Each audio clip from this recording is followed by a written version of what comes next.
Students हम देखेंगे properties of alkali and alkaline earth metal sulphates. सबसे पहले हम यहाँ पर ले आते हैं alkali and alkaline earth metal के सल्फेट्स। ये हमारे पास आ गए, ठीक है। अल्कली के नीचे अल्कली के लिख दिया हमने रिस्पेक्टिव मेटल सल्फेट्स, और अल्कलाइन अर्थ मेटल के नीचे हमने लिखे अल्कलाइन अर्थ मेटल के सल्फेट्स, ठीक है। तो यहाँ पर हम देखेंगे कि ये जो हमारे पास यहाँ पर जो सल्फेट्स हैं इनकी प्रॉपर्टीज देखेंगे। दो तरह की प्रॉपर्टीज देखेंगे हम यहाँ पर इनकी, बल्कि बेसिकली यहाँ पर हम जो बात करेंगे वो हम बात करेंगे किसकी, हम यहाँ बात करेंगे सॉल्युबिलिटी की, ठीक है। सॉल्युबिलिटी की बात करेंगे तो सॉल्युबिलिटी हम देख लेते हैं कि किस तरह से क्या ये सॉल्युबल होते हैं कि नहीं होते हैं।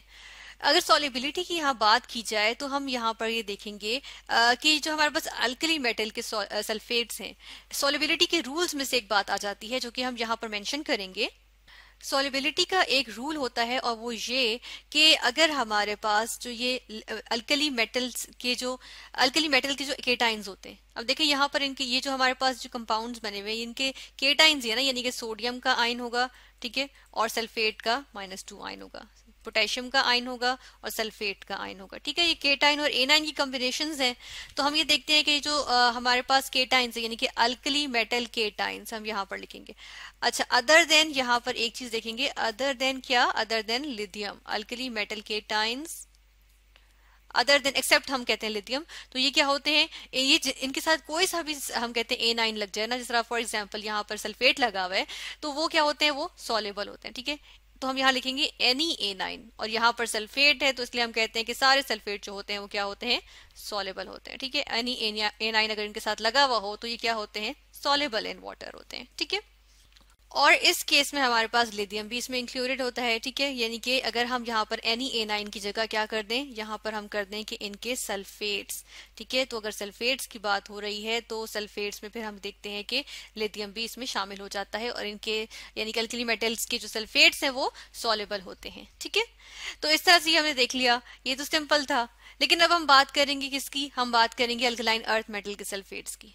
इनकी बात करते हैं। इनमें हम ये देखते हैं कि हमारे पास यहाँ पर एक ट्रेंड आ जाता है कि हम डाउन द ग्रुप जाते हैं तो हमारे पास सॉल्युबिलिटी वाटर के अंदर जो इनकी होती है वो डिक्रीज कर रही होती है, ठीक है। यानी कि सॉल्युबिलिटी डिक्रीज करेगी। इसकी भी एक रीजन आ जाती है, इसकी रीजन देखेंगे हम कि क्या होती है। लेकिन अगर इससे पहले हम क्या करें कि इन्हीं को हम यहाँ पर थोड़ा साइड पे करके लिखें, जिस तरह से इधर की जगह हम इसको यहाँ पर ले आते हैं, ठीक है। ये इधर को ले आते हैं और इसको थोड़ा सा हम नीचे ले आएंगे यहाँ पर, ठीक है। और यहाँ पर और इसको भी हम ऐसे करते हैं यहाँ से उठा के, कि हमने ट्रेंड की बात की थी ना, तो इसको हम क्या करेंगे, इधर को ले आए, ठीक है। अब अगर यहाँ पर हम देखें तो जो हमारे पास बेरिलियम सल्फेट है और मैग्नीशियम सल्फेट है ये हमारे पास फेयरली सॉल्युबल होते हैं, यानी कि अच्छे खासे सॉल्युबल होते हैं, ठीक है। इनके यहाँ आगे हम लिख देंगे फेयरली सॉल्युबल। तो हमने यहाँ पर लिख दिया फेयरली सॉल्युबल होते हैं, ठीक है। किसमें, वाटर में। फॉर एग्जाम्पल अगर हम यहाँ पर मैग्नीशियम की, ये हमारे पास यहाँ मैग्नीशियम का सल्फेट मौजूद है, इसकी अगर हम मिसाल लें तो ये हमारे पास अगर हम 20 डिग्री सेल्सियस पे देखें ना तो ये 35.1 ग्राम्स मैग्नीशियम सल्फेट जो है वो पर 100 ml वाटर में डिसॉल्व कर जाता है, ठीक है। ये अच्छी खासी सॉल्युबिलिटी होती है, ठीक है ना। तो इसलिए हम कहते हैं कि ये फेयरली सॉल्युबल है, बेरिलियम भी और मैग्नीशियम भी, ठीक है। क्योंकि होता ये है कि सल्फेट के आयंस जो है वो हमारे पास बड़े बड़े हैं। बेरिलियम और मैग्नीशियम के जो 2 पॉजिटिव आयन आ जाएंगे बेसिकली यहाँ पर, ठीक है। हम क्या लिखते हैं, बेरिलियम 2 पॉजिटिव आयन, सल्फेट का -2 है, A9 तो वैसे ही बड़ा हो जाता है, ठीक है, अपने रिस्पेक्टिव हम कहते हैं कि जो ग्रुप से। तो ये जो है वो हम देखते हैं कि यहाँ पर मैग्नीशियम का आयन छोटा हो गया, 2 पॉजिटिव मैग्नीशियम के एटम से मैग्नीशियम का आयन और छोटा हो गया, ठीक है। और हम देखते हैं कि जी 2 पॉजिटिव आयन पे और सल्फेट का जो A9 है वो हमारे पास बड़ा है।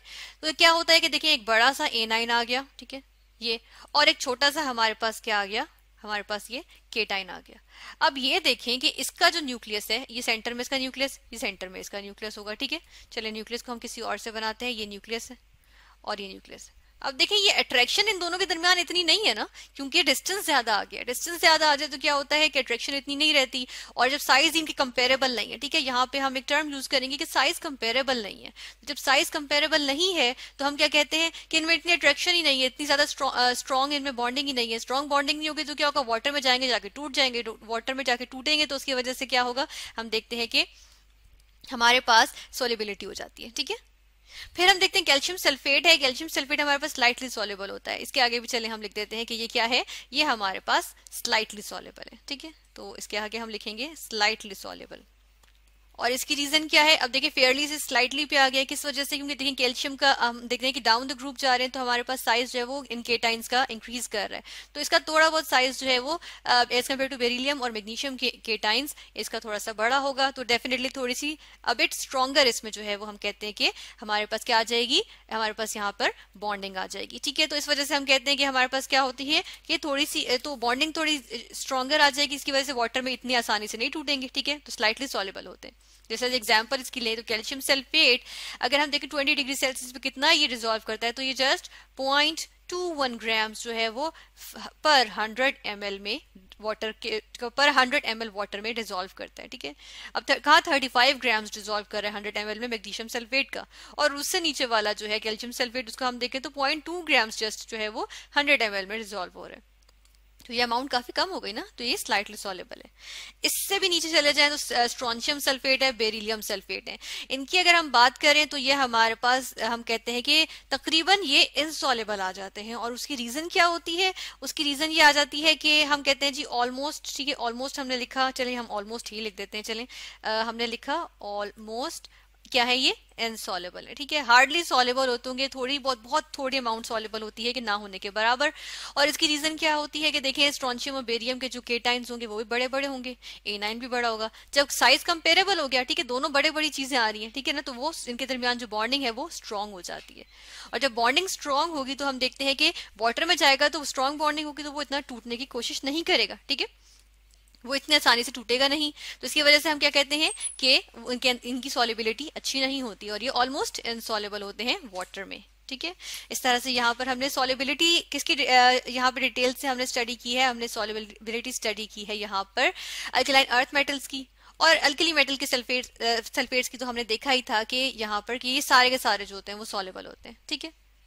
फिर इसके बाद हम कुछ थोड़ा डिटेल से स्टडी करेंगे यहाँ पर, किसको कैल्शियम सल्फेट के बारे में स्टडी कर लेते हैं। ठीक है, कैल्शियम सल्फेट यहाँ पर हम देखते हैं, हमने इसकी सॉल्युबिलिटी भी देखी है। अच्छा, यहाँ पर हम इसकी यहाँ पे थोड़ा सा हम इसकी हीटिंग पे देखेंगे क्या होता है, और अगर इसके बारे में देखें तो ये हमारे पास एक वाइट क्रिस्टलाइन रॉक आ जाती है। ठीक है, नेचुरली किस तरह एग्जिस्ट कर रहा होता है, एज अ वाइट क्रिस्टलाइन या क्रिस्टल रॉक के तौर पर। ठीक है, क्रिस्टलाइन चले हम लिख देते हैं, और क्या चीज रॉक के तौर पे ये एग्जिस्ट कर रहा होता है। ठीक है, और फिर हम ये देखते हैं कि इसकी कुछ फॉर्म्स आ जाती है, जैसे कैल्शियम सल्फेट है, हमने कहा व्हाइट क्रिस्टलाइन रॉक के तौर पे एग्जिस्ट कर रहा है। इसके अलावा इसकी एक और स्टेट जो कि एग्जिस्ट करती है, इसके बारे में हम देखेंगे, ये होती है हमारे पास कैल्शियम सल्फेट। ठीक है, और साथ में क्या होता है, डाईहाइड्रेट। ठीक है, ये नेचुरली जो फॉर्म होती है इसको हम कह देते हैं जिप्सम, इसको हम जिप्सम कहते हैं। ठीक है, यानी कि जिसको संगमरमर भी कहते हैं उर्दू में। ठीक है, उसके बाद आ जाती है एक और फॉर्म आ जाती है, उसके अंदर हमारे पास एक यूनिट के साथ ना, कैल्शियम सल्फेट के एक यूनिट के साथ हमारे पास जस्ट 0.5, या फिर चले हम 0.5 इस तरह लिखते हैं, ये ना इस डॉट के साथ कंफ्यूजन हो, हम इस तरह से लिख देते हैं हाफ वाटर मॉलिक्यूल एक, हम कहते हैं कि कैल्शियम सल्फेट की यूनिट के साथ होता है। अच्छा, हाफ मॉलिक्यूल एक कैल्शियम सल्फेट की यूनिट के साथ कैसे हो, थोड़ा सा ये ना हम लोग को कंफ्यूज करता है, तो हम ऐसे करते हैं कि इसको डबल कर लेते हैं। ठीक है, डबल किस तरह करेंगे, इसके साथ हम होल ट्वाइस लगा दें, पूरे के साथ होल ट्वाइस लगा दें, तो ये वाली चीज अगर होल ट्वाइस होगी तो हम क्या देखते हैं कि यहाँ पे हमारे पास क्या आ जाएगा, जस्ट H2O रह जाएगा। ठीक है, क्योंकि 1 रह जाएगा, तो ये हमारे पास क्या बन जाता है, हमारे पास जो फॉर्मूला है हम इसको थोड़ा सा यहाँ से ठीक करेंगे। ठीक है, इसको सल्फेट इस तरह ठीक किया, ये होल ट्वाइस ये सही किया, और यहाँ बीच में डॉट आ गया, और ये हमारे पास H2O है। ठीक है, इस डॉट को चलें, ये हमने अप्रोप्रिएट करके लिख दिया। ठीक है, प्रॉपर फॉर्म में लिख दिया इस तरह से ये। अच्छा, इसके बारे में भी हम लिख लेते हैं कि ये क्या होता है, ये हमारे पास प्लास्टर ऑफ पेरिस आ जाता है। ठीक है, प्लास्टर ऑफ पेरिस जो है ये हमारे पास एक मटेरियल होता है जिससे कंस्ट्रक्शन भी की जाती है। ठीक है, और ये इसलिए यूज किया जाता है, और ये स्ट्रॉन्ग सा मटेरियल बन जाता है जिसको हम कहते हैं प्लास्टर ऑफ पेरिस। ठीक है, अच्छा, इसके अलावा हम यहाँ पर देखेंगे, इसकी हीटिंग चेक कर लेते हैं। ठीक है, इसकी हीटिंग के बारे में देखेंगे कि जिप्सम जो है ना, इसको हम इसकी कैल्सिनेशन करते हैं, पार्शियल कैल्सिनेशन या पार्शियल हीटिंग होती है इसकी, हम कहेंगे, या पार्शियल डिहाइड्रेशन। बेसिकली हम प्रॉपर वर्ड जिसके होते हैं ना वो होता है पार्शियल डिहाइड्रेशन। ठीक है, यहाँ पर हम लिखेंगे पार्शियल डिहाइड्रेशन करेंगे, और किसकी कर रहे हैं हम, जिप्सम की। ठीक है, पार्शियल डिहाइड्रेशन, पार्शियल का मतलब यानी कि कंप्लीट नहीं होगी, इनकम्प्लीट होगी, तो और ये हो किसकी रही, जिप्सम की, ये हमने जिप्सम यहाँ पर लिखा। इसके साथ क्या होगा, हम देखते हैं कि इसको हीट करेंगे। अच्छा, हीट करेंगे किस पे हम 100 टू 150 डिग्री सेल्सियस, ठीक है, 100 से 150 डिग्री सेल्सियस के दरमियान में, यानी कि अबव 100 डिग्री सेल्सियस हम इसको हीट कर रहे हैं, ठीक है, ठीक ठाक इसकी हीटिंग करते हैं हम।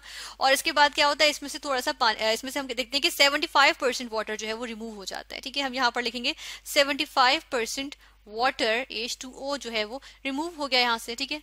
अच्छा, 75% वाटर को हम क्या कहते हैं, हम कहते हैं 3/4 भी कहते हैं, ठीक है, तो हम यहाँ पर 3/4 भी लिख सकते हैं। तो हम क्या लिखेंगे, 3/4 H2O जो है वो इसमें से रिमूव हो गया, ठीक है। पार्शियल है ना, कंप्लीट डिहाइड्रेशन तो नहीं हुई है ना, इनकम्प्लीट डिहाइड्रेशन हुई है, तो इस वजह से। और साथ में हमारे पास यहाँ पर क्या बन जाता है, यहाँ पर हमारे पास जो है वो प्लास्टर ऑफ पेरिस बन जाता है, ठीक है।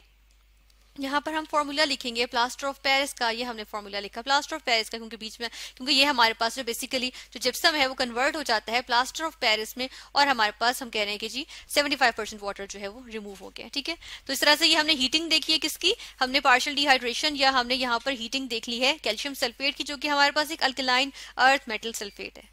और यहाँ पर हमने देखा कि जिप्सम भी संगमरमर जो कि यूज होता है, हम यूज करते हैं, जो बिल्डिंग्स बनाते हैं उसमें यूज करते हैं संगमरमर। इसके अलावा हम देखते हैं कि प्लास्टर ऑफ पेरिस भी कंस्ट्रक्शन और बिल्डिंग वगैरह में यूज किया जाता है, ठीक है। तो इस तरह से इसकी हमने एप्लीकेशंस भी देख ली, कमर्शियल यूज भी देख लिया इसका। और इसके अलावा हमने प्रॉपर्टी एक देखी है यहाँ पर, जो कि है सॉल्युबिलिटी। किसकी है ये प्रॉपर्टी, अल्कली और अल्कलाइन अर्थ मेटल सल्फेट्स की।